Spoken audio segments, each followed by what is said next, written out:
네, 세입자가 월세를 2달 연속으로 연체라는 당황스러운 상황이 되셨으면 여러분이 어떻게 대응해야 되나, 이것도 좀 당황스럽죠? 자, 그랬을 때 법적으로 여러분이 가장 보호받을 수 있는 방식으로 대응하는 방법이 뭔지, 이거를 저희가 건물주톡에서 정리를 했고요. 김도균 이사께서 그 내용에 대해서 자세하게 설명해 주실 겁니다. 네, 같이 살펴보도록 하겠습니다. 우리가 월세 최초 첫 번째 달에 월세 입금일을 디데이로 했을 때 그로부터 31일 동안 아무런 월세가 입금되지 않았다라고 하면은 이거는 2달치가 연체가 된 겁니다. 그래서 이 경우에는 우리 임대인은 연체한 임차인에게 바로 내용 증명을 발송하셔야 되고요. 또 만약에 임차인이 좀 불량하다 이런 느낌이라고 하시면 지급 명령 신청도 고려를 하는 것이 고려를 한번 해보시는 것도 방법입니다. 그래서 그리고 이때도 전화는 여전히 하셔야죠. 네, 맞습니다. 전화는 여전히 하셔서 이건 심각하게 대화를 하시고 여전히 전화를 해서 연체 이자가 이제 되게 높아졌으니까 연체 이자도 부담 너 계속하는 거 이거 금액이 크다. 그러니까 빨리 좀 내라. 그리고 2번 했기 때문에 더 하면은 끝나야 된다. 너 나가야 된다. 그래서 그러면 나가겠냐 2번 더 하면. 그래서 세입자한테 언제까지 내겠다 약속, 그 다음에 그거를 못 지킨다면 나가겠다, 이런 약속까지를 미리 들어놓으시면 나중에 법적인 문제가 생겼을 때 훨씬 유리하실 수 있습니다. 그래서 그런 부분도 녹음해 놓으시고, 그 다음에 이제 내용 증명이나 좀 더 법적인 절차를 더 해주셔야 되는 부분이 있는 거죠. 자, 그 다음에 저희가 건물주톡은 매달 월세 입금일을 디데이로 두고 입금일 전날 또는 입금일날 그 건물주 대신에 건물주톡이 임차인들에게 월세 입금을 안내를 해드리는 서비스를 제공하고 기능이 있는데요. 저희가 지금 이 기능을 설명하려다 보니까 월세 입금일을 디데이로 두었습니다. 그래서 근데 이게 또 일반적인 상황에서는 계약 시작일, 그러니까 저희 법적으로는 계약 시작일로부터 30일. 여기서 계약 시작일은 뭐냐면 요 월세를 우리가 받는 거는 서비스를 제공한 거잖아요. 서비스를 제공한 날부터 30일이 월세 입금일인 거예요, 한 달이. 그래서 디데이가 우리가 법적인 얘기를 할 때는 계약일로부터 30일 경과. 첫 번째 맞습니다. 달 월세 받는 게. 그 다음에 2번째 달 월세 받는 거는 우리가 월세 받는 날 기준으로는 30일인데 계약일 기준으로는 60일 경과. 그 다음에 한 번 더 하면은 월세 기준으로는 60일인데 계약일로부터는 90일 경과하고 이렇게 3달 연체하면 나가게 할 수 있어요. 그래서 요 3달이 중요한데, 그래서 여러분이 다른 어떤 자료들을 보시다 보면 90일이라는 표현을 보실 건데, 이 90일은 첫 번째 월세 입금일로부터 2달 뒤 60일 후다. 그래서 요게 좀 섞여 있으니까 여러분이 그거 고려하시면서 다른 자료도 보시고 저희 설명도 이해하시기 바랍니다. 그 다음 내용 계속 좀 설명해 주시죠. 네, 그래서 지금 2회분이 연체된 상황에서는 계속적으로 그 연체된 월세에 이자가 발생하고 있다는 사실을 임차인에게 통지를 이자 부담 때문에 빨리 갚도록. 네, 그래서 전화를 하시고 반드시 녹음 필요하고요. 그 다음에 2회분 연체, 그러니까 실제 현재 벌어지고 있는 사실을 문자로도 한 번 더 발송을 하는 거 좋습니다. 그리고 3회 연체하는 경우에는 임대차 계약이 즉시 해지된다는 내용까지 포함된 내용 증명을 임차인에게 바로 해야 됩니다. 그래서 이런 절차를 해놓으셔야 나중에 복잡한 문제가 생겼을 때 여러분이 편하실 수 있습니다. 그래서 내용 증명이 여기 내용 증명은 저희 앞에 한 달 연체했을 때 설명드린 내용 증명과 대부분 같은데 약간 내용이 다른 게 있죠? 네, 일단은 저희가 보통 이 경우에는 연체 이자가 우리가 계약서에 특약으로 연체율을 적어놨기 때문에 현재 이 2달 연체된 동안 발생한 연체 이자가 얼마인지도 내용 증명에 기록을 해서 그 금액까지 저희가 계산해 보니까 28,932원인데 이 금액까지도 내용 증명에 기재해서 밀린 월세, 2달치 월세, 그 다음에 연체 이자까지를 내가 지정한 계좌 여기다 입금을 해라라고 내용 증명 기록해 두시면 되고요. 그리고 아까 앞에서 얘기한 것처럼 한 번 더 연체되면 계약이 해지된다. 그것까지 좀 넣어놓으셔야죠. 네, 맞습니다. 그래서 2번째 차임이 연체된 경우에는 내용 증명에 연체 이자와 그런 계약 해지가 될 것까지 내용 넣어두시면 그렇게 보내시고, 나머지 구체적인 항목은 저희 첫 번째 연체 때 설명드렸던 내용이니까 혹시 이 영상을 처음 보시는 분이면 앞에 1회 영상을 보시면 요 내용 증명에 넣어야 될 거에 대해서 자세히 좀 설명해 놨습니다. 거기 참고해서 보시고, 근데 이제 요 2번 연체됐을 때는 좀 더 명확하게 연체 이자까지 넣으시고, 그 다음에 3번째 연체하면은 계약 해지된다는 내용까지 넣으셔. 내가 어떻게 할 거다와 관련되는 걸 좀 더 정확하게 넣어 놓으시는 게 좋다. 이렇게 말씀드리겠습니다. 자, 여기까지 해서 우리 2번째 단계에서까지 연체, 2달 동안이나 연체가 일어났을 때 여러분이 어떤 대응을 해야 되는지 그거 같이 한번 좀 봤습니다.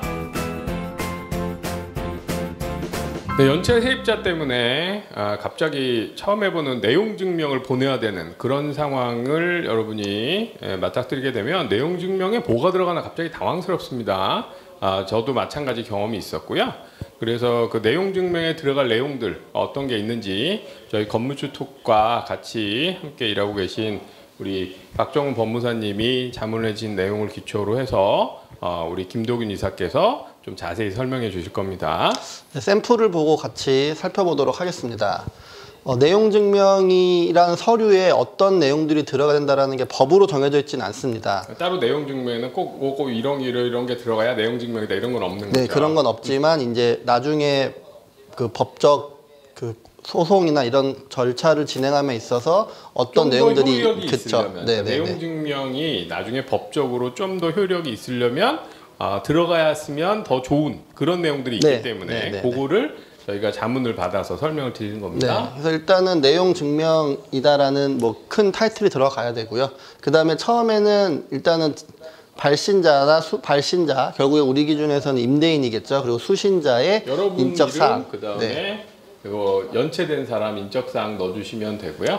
네, 근데 만약에 이 개인과 개인이 아니라 뭐 법인일 수도 있잖아요. 임대인이나 임차인이나. 그렇기 때문에 법인인 경우에는 보통 또 잘 모르시는 분들은 법인이라고 해도 또 대표이사 이름을 쓰는 경우가 있어요. 또 그러면 또 이게 나중에 문제가 될 수 있으니까. 그렇죠. 그래서 그 법인인 경우에는 법인명을 정확하게 써주시는 것도 중요합니다. 그리고 내용 증명 같은 경우에는 이 수신자, 그러니까 임차인의 주소지를 적어 주실 때 그 실제로 우리가 이거를 우편으로 보낸다. 우체국에서 우편으로 보내는데 그 우체국에 그 우리가 흔히 편지 쓸 때도 받는 사람 주소 쓰잖아요. 그 주소와 이 주소가 일치해야 됩니다. 네, 그래서 이것도 쓰실 때 한번 꼭 체크하셔야 되고요. 자, 그다음 또 하나는 이제 개인과 개인일 수도 있고 법인과 법인일 수도 있는데 이게 또 만약에 둘 다 사업자, 우리 임대인들은 대부분 사업자이실 테고 임차인 세입자도 사업자라고 하면은 사업자인 경우 이 상호나 사업자 등록번호까지도 함께 기재해 두는 것이 나중에 받은 사람을 좀 더 정확하게 증거로 남기기 위해서 법인일 때 정확하게 법인명 적어주시는 게 좋고 상호나 사업자 번호가 있다면 그걸 표시해 주는 게 좋다. 네. 그리고 이제 제목을 적어 주는 거죠. 근데 제목은 이제 이 상황에 맞는 내가 이 내용 증명을 쓰는 이유에 대해서 간략하게 적어주면 좋은데 뭐 저는 지금 차임 지급 청구라고 했는데 뭐 밀린 월세, 네, 연체 네, 월세 네. 지급 뭐 이런 뭐 그렇게 상관은 없습니다. 겁니다. 네, 맞습니다. 그래서 내용만 명확하게 파악할 수 있으면 되고요. 네.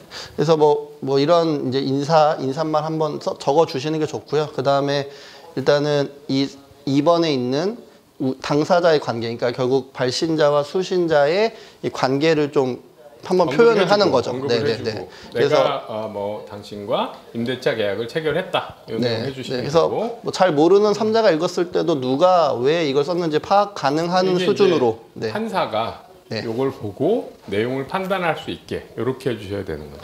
네, 그래서 이제 계약 사항과 위반의 경위, 그러니까 계약 사항은 어떤 내용이었고, 그러니까 세입자인 이 수신자가 어떤 걸 위반했는지를 좀 기록을 해두셔야 됩니다. 그래서 이거는 그냥 우리가 실제 임대차 계약서 내용을 그대로 적어주시면 되고요.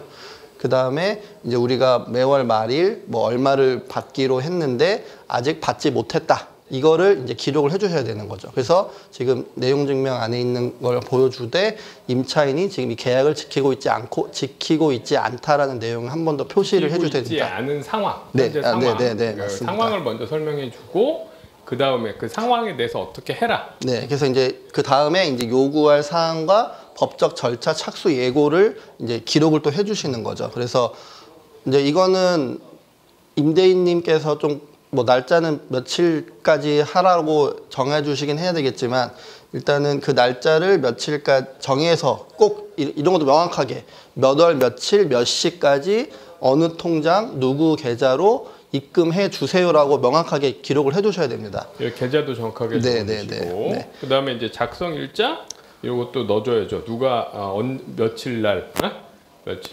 그리고 누가 보냈다 뭐 이렇게 도장까지 찍어서 이렇게 보내는 거죠. 그래서 이걸 작성해서 우체국에 가서 우체국에서 보내는 거죠. 네, 우체국에 이걸 가지고 가실 때 세 부를 가지고 가셔서 한 분은 이제 내가 갖고 한 분은 우체국이 갖고 보관하고 한 분은 이제 실제 발송하고. 수신인에게 보내기 위해서 발송을 하는 거니까 이렇게 구성하셔가지고 내용 증명은 보내시면 됩니다.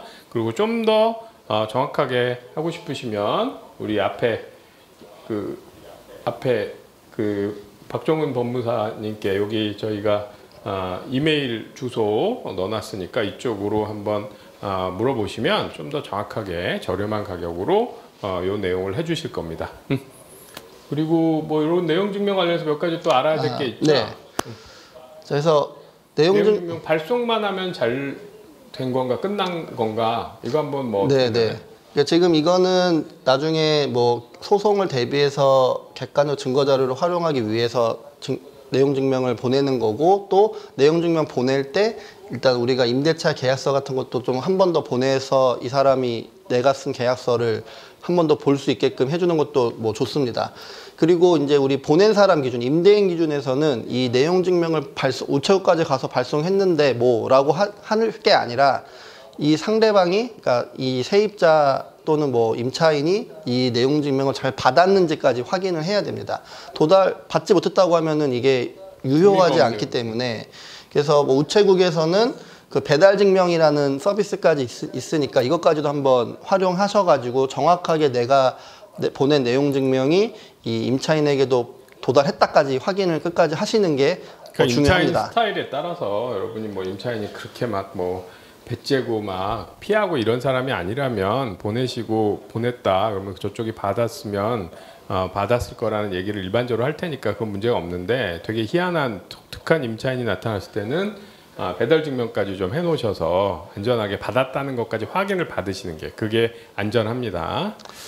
그리고 또 알아야 될 게 뭐가 있죠? 네, 만약에 지금 뭐 이런 상황에서 그 내용 증명을 보냈는데 뭐 수취인 불명 또는 뭐 폐문 부재 해가지고 결국에는 이 도달이 반송되는 상황에서는 그럼 우리가 이제 우리 임대인 같은 경우에는 어떻게 해야 되냐 뭐 이런 또 이슈가 있는데요. 이때는 뭐 공시송달이라는 제도가 있기 때문에 이 제도도 활용을 하는 것이 좋습니다.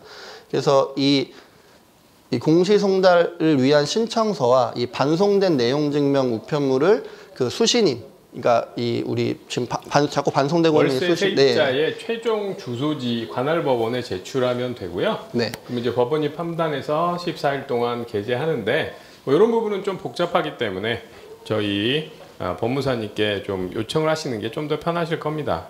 과정은 이렇게 되지만 직접 하시기엔 좀 번거로울 수 있으니까 법무사님께 요청하시면 이런 부분까지를 처리해 주실 겁니다. 자, 그래서 내용 증명의 내용과 어떤 것들을 주의해야 되는지 같이 한번 좀 살펴봤습니다.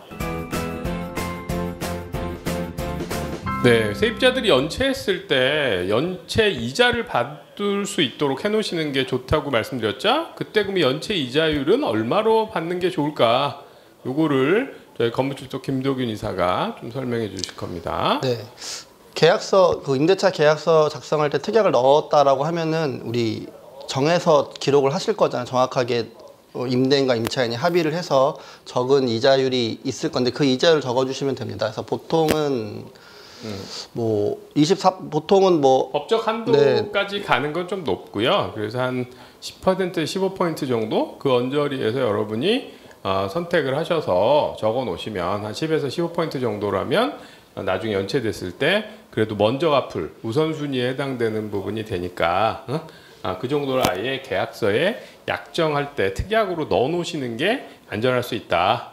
그 다음에 이제 그게 없으면 어떻게 하죠? 계약서에 우리가 안 넣었으면? 계약서에 연체 이자율 별도 약정이 안 적었으면 그때는 이제 일반적으로 5%를 연 5%의 이자율을 적용하게 돼서 법적으로 5%는 받을 수 있는 거예요. 계약서에 없어도 5%는 맞습니다. 받을 수 있는 겁니다. 근데 우리가 만약에 상가 같은 경우는 우리 상가 임대사업자는 사업자를 실제로 세무서 내고 사업자 등록번호로 실제 사업을 하는 분들이기 때문에 이 상법에서 상법의 적용을 받습니다.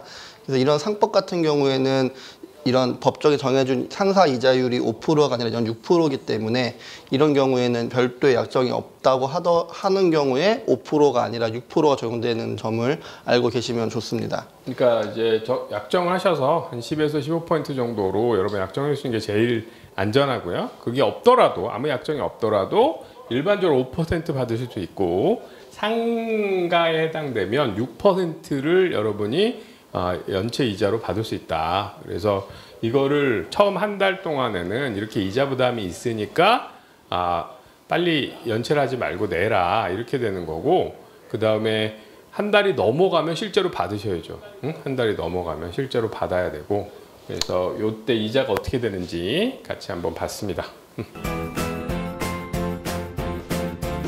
네, 세입자들 중에는 그 월세가 연체가 되면 보증금에서 까라 이런 식으로 나오는 세입자들이 있는데, 그때 어떻게 대응할 것인가, 요거에 대해서 건물주토 김도균 이사께서 또 설명해 주실 겁니다. 네, 대부분 실제로 이런 대응을 하는 임차인들이 많죠. 그래서 그렇죠. 뭐 보증금이 그걸 목적으로 있는 것처럼 착각을 하고, 혹시 건물주 중에도 그렇게 되는 걸로 착각하시는 분들이 있는데 그게 아닙니다.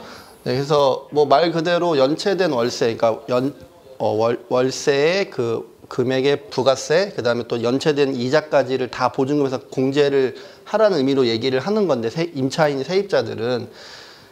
근데 이게 법적으로 효력이 있는 건 전혀 아닙니다. 그래서 우리가 이 공제할지 말지 여부는 사실은 우리 건물주 임대인의 권한인 거죠.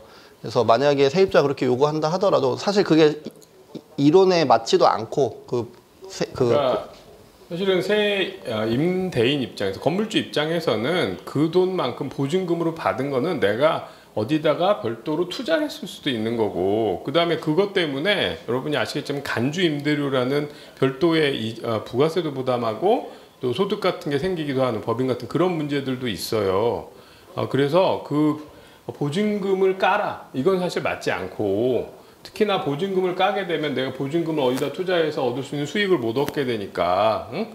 그래서 이때는 꼭 이자도 받아야 되는 건데, 그때 그러면 무조건 내가 이자를 받으면 이걸 까야 하는 게 우선순위냐? 그렇지 않다는 겁니다. 그거는 법적으로 아무 논리가 무논리니까, 세입자가 그렇게 얘기하면 나는 무조건 보증금에서 까야 되는구나 이렇게 생각하시면 안 돼요. 네, 그리고 그렇기 때문에 만약에 세 달치를, 그러니까 임차인 기준 세 달치를 보증금에서 깠다고 생각하면 나중에 우리가 3개월 지나서 계약 해지를 얘기해도 자기 기준에서는 보증금이 남아있는데 난 손해볼 게 없다 이런 식으로 배치할 수 있는 거죠. 네, 그렇기 때문에 그런 이야기를 듣더라도 아예 그냥 그런 건 없다라고 얘기하시고, 빨리 연체가 발생하고 있는 동안 월세를 바로 납부하도록 하고, 연체 이자 같은 것도 있다라는 걸 계속 알려주셔서 되도록 납부를 하게 하는 게 더 낫습니다.